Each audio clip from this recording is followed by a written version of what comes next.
Hi, welcome to the Andrew Buckle book review of Marvel Comics in the 1970s. This is the expanded edition, just come out. This is by Pierre Comtois from Twomorrows Publishing. Twomorrows Publishing bring out so many brilliant books. I love their books.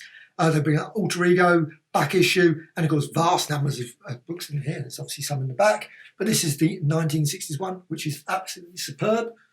This is also Stuff Said. I love this. I think these are all should still be available, hopefully. And also probably got some more. There's some more at the back there. That groovy one, absolutely superb. They've got Filmation, Age of TV Heroes, Comic Book Implosion, and many, many more. Their website's really brilliant, worth checking out. Got lots of digital ones you can purchase as well. So, what's in this book? Well, it's 240 pages. So it actually does feel more substantial than that one, the 1960s one. Of course, there were a lot more probably comics that came out. Now, it does not, whatever it says there, an issue by issue, doesn't include everything. So if you're expecting it's all in black and white, there's no colour, unfortunately. It has lots of biographies and also has too many, as far as I'm concerned, pictures of DC comics, as well as various other ones like Harvey comics. There's other sort of issues in here as well. I'm thinking Terry and the Pirates even gets a mention. You're thinking, really? I mean, it's nice to mention it briefly in the passing, but why? Just seems odd. However, does have a nice introduction. Roy Thomas, obviously there's Roy Thomas there. And then going through, weirdly, it starts 1968 to 1970. Last time I checked, 1968 and 69 did not exist in the 1970s. However, Spectacular Spider-Man #2. So you've obviously got the colour one. Now, it doesn't include many of the magazines. I wish it had, because I love the magazines. There's so many brilliant magazines that they did back then. It does mention a few, like Planet of the Apes, obviously the Savage Tales and those sort of ones. And like I say, a little biography there, Roy Thomas. And you've got my favourite, Captain Savage and his Leatherneck Raiders. Why they haven't brought out an epic collection yet of them? Baffling. Just a massive oversight. I don't think it's I think it's one single issue on the Marvel Unlimited for old Captain Savage. I bought quite a few of them. Because you have to. If you can't buy an epic collection, just try and get copies. And they're reasonably priced still, sort of. Some are insanely expensive. But luckily, the issue 1 is available in various issues, various books. However, this one is showing issue 5. Fantastic Four 84, 85. Now, this is 85. It's April 1969. Why is this book about 1970s? Surely that should have been covered in the 1960s book. However, you've got lots of examples, obviously, of the brilliant artwork all the way through. There's also some, obviously, standard ink pages instead of just, obviously, the standard pages, the released pages. And there's another one here. This one's obviously Barry Windsor Smith, Avengers 67. You've got Avengers 66. You've got Tower of Shadows, issue 1. See, again, this is the thing, you've got House of Secret. Why on a page it's Tower of Shadows? I know it's horror and all that sort of stuff. But why not put some pictures from the book you're actually talking about than the book that you're not mentioning? Seems very odd. To me, Captain America 120, also got lots of pictures as well of all the various people, which is quite nice. It's quite sad that there seems to be very few pictures of these people. Sort of crazy. You quite often see their names as letterer or colour and colourist, and that's it. This one, like Captain America 122, The Sting of the Scorpion. Now, I'm not certain that was particularly a mega impact issue. However, it also here, Chamber of Darkness, #4. Now, it doesn't mention many of things like the romance ones, Million Model, Patsy and Hedy, all those sort of ones. Of course, they were in the 70s as well. They were still going. I can't remember all the titles. There were loads of Our Love Story. But this one, Chamber of Darkness, but there was, of course, vast numbers of Where Monsters Dwell, Where Monsters Roam somewhere else, Some More Monsters, Fear magazine. There were lots and lots and lots. And, of course, there were vast numbers of reprint magazines. They're not mentioned either. So you've got the X-Men, of course, the reprint ones. I don't think there's any in here of those, which is a pity because I actually think they were really lots of fans bought those. Maybe... shouldn't have bought them. I should have bought the original, since quite often at that time the originals were probably only twice the price of a copy of those ones. So it would have been much more sensible. But as I wasn't living up in London and couldn't get easy access to the shops, I didn't buy mail order. I didn't get all those back issues like that. I'd pick them up in my local sort of back second-hand shop, but they were very hit and miss. So you get certain issues. So you got like Captain America there. Obviously that one's Captain America 126. Again, I'm not certain why they really, obviously other than it's brilliant artwork there, but I love those ones. Amazing Adventures. I love those issues, split issues. I wish they'd do more of those sort of split issue ones. 10 pages. Quite often, 10 pages, good story, bang, 10 pages, or 8 pages, 9 pages.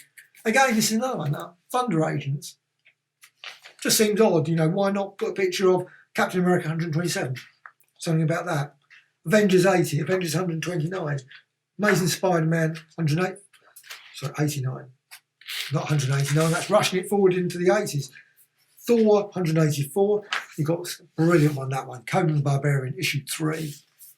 And it does have quite a few like the Cull. I love this one here, the Amazing Adventures number 5 with a brilliant Black Widow story. I love that Christmas one. Avengers 88. Slightly dismissive of poor old Harlan Ellison, who I think was brilliant, and I love that issue, Avengers 88. Anyway, each of their own. Drug issue 1, of course, issue of Spider-Man 96. Again, for some weird reason, they put a picture of Green Arrow, Green Lantern. Most odd. Issue 85. I know it's a drug-related issue as well. And giant-sized Superman. Very strange. But again, some lovely pictures there. Marie Severin, John Severin. Then you've got, of course, Avengers 97. I love that period of the Avengers. Some real classic Neil Adams work there. Jerry Conway, Avengers 98. Love those ones. Avengers 98, Barry Windsor Smith. Brilliant. So Avengers 100. Great issue that was. Avengers 99. Daredevil. Of course, Black Widow was part of Daredevil by that point. And I think it was even called, no, it wasn't called Daredevil and Black Widow by that point. And you've got more Daredevils there. Doctor Strange, one's obviously in Marvel Premiere. Then you've got Dick Tracy, which is obviously related to Hammerhead, but it's slightly odd to mention. Chamber of Chills. So it does occasionally mention some sort of more unusual horror mags. And there were hundreds of horror mags. It felt like hundreds of horror mags. But they were great. That's a brilliant book. Worth getting that one. All in colour for a dime. You love books about comic books? That's a superb book. Really worth getting. Conan the Barbarian 26, and then it's on to Werewolf by Night. Then you've got Captain Marvel 26. I love that one. That was just Thanos, of course, turning up. King of Titan, and shortly to be Emperor of the Universe. He was quite a modest guy, that guy. He knew what he wanted. Didn't mess around. He wasn't, I'm going to sit and watch some TV. No, I'm going to be Emperor of the Universe. So, and of course, you've got the Super Skrull, and of course, a character who you didn't know at that point was standing behind. Well, I certainly didn't know. I expect everyone was. Of course, you should have known who he was. Well, it was, I guess. You got finally Shuma Gorath. I love those stories. Doctor Strange and a Marvel Premiere. Savage Tales 2. Now, occasionally they did mention a few of these sort of black and white magazines, but lots and lots of the black and white magazines completely ignored in this, which is sad because there were some really brilliant ones. Jungle Action number 6. Again, weirdly, we've got a picture of Erie. 45. Which is probably pretty good, but it just special Marvel edition issue 15. Obviously, they've put a picture of Kung Fu television show. Marvel Premiere number 13. They really did not want to put pictures of the Marvel comics. They just put pictures of Christopher Lee. Man Thing number 5. Supernatural Thrillers issue 8. I've got a lovely picture of Steve Ditko there. Little Gypsy Tea Room. So, lovely picture there. Again, there are lots and lots and lots of gaps. Again, here, Tomb of Dracula, number 25. You've got a picture of Night Force. Very strange. Supernatural Thrillers and the Marvel Cons. I would love to have gone to those. I never went to any of those. Even the ones that we had in London, we had some Marvel events, and sadly, I didn't go to them. Okay. Twisted Tales. I mean, I love that magazine. Unknown Worlds of Science Fiction, obviously issue 2. Brilliant, brilliant magazine. Obviously, it's changing there. We've got X-Men, the 94. Incredible Hulk 189. Shang-Chi, Master of Kung Fu, number 30. And Kill Raven. I love those stories. Amazing Adventures. And I have to say, that issue, I'm not familiar with, so I'm going to have to check that one out. It's done in a very unusual style. I was thinking, yes, must look for that issue again. And of course, Frank Miller ones there. I thought they were in the 80s. Oh, very strange. Defenders 46. Now, it does occasionally mention the dates. Not always, I don't think. Sometimes it does. Oh, it does. Begin Daredevil 146 was June 1977. So it was still a little while before, of course, Frank Miller took over. And Champions, I love the Champions. Oh, well, of course, the Champions was right at the end. You got the Champions there in issue 17. Love that one, actually. That was a really good issue. The Sentinels. Avengers 166. That was a great issue. Nefaria. Count Nefaria. Nefaria? Whatever. That was a brilliant one as well. Doomsday. Okay. So why was Doomsday included? Obviously John Byrne, but it just seems very strange to include Doomsday. But that was a brilliant Doomsday +1, really worth checking out. And also they brought out a book that's sort of loosely related to it, that's quite reasonable. And then Iron Man 128, of course, the famous bottle episode, drinking one. And then Dracula, and that's it. Finishes off the book with some beautiful Gene Colan artwork at the back. I love that. So then got some adverts for various books out at the moment. And we've got the Monster Mash. Not certain I'd probably get that one. Creepy, kooky. Actually, it sounds quite interesting.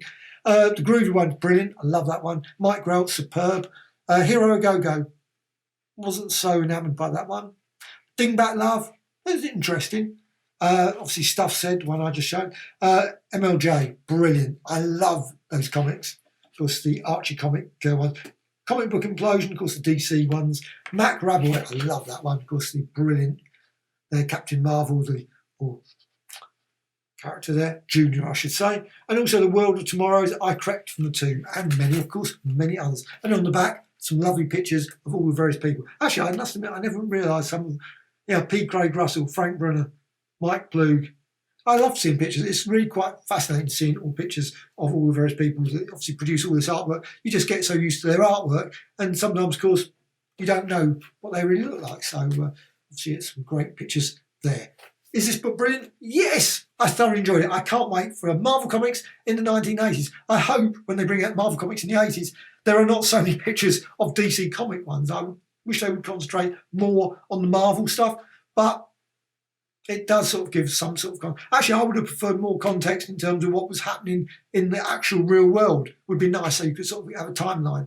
Obviously, for me, it would obviously be what's happening in the UK, but obviously for the US, they would have a US timeline since, obviously, Nixon, etc., Carter. Those I do remember the presidents, but what else happened? I have no idea. Watergate, of course, those sorts of things. But it would be nice to give us sort of some background information about that as well, instead of just pictures about DC comics. So Marvel Comics in the 70s, absolutely, totally recommended. I love these sort of books. It's just a great, because quite often when you read them, you think, you know what, I must go and check that book out again, that comic again, because, wow, you know, that sounds a really interesting, and it gives you a bit more depth to the story, so you sort of think, right, I hadn't realised that, or didn't realise that, you know, gives us sort of new context for that. And also, of course, you think, oh, that's why this character vanished, or why this story stopped, because, of course, when I was buying them at the time, they just suddenly the comic stopped, and you think, strange, there's no more issues of this story, and you just go and buy another comic. But it's nice to actually read, of course, some of the, obviously, the writers, the artists, when they left the series, and all the reasons behind, you know. So it's quite nice to read all that as well. I love the background information of some of my favourite stories. So that's it. Totally recommended.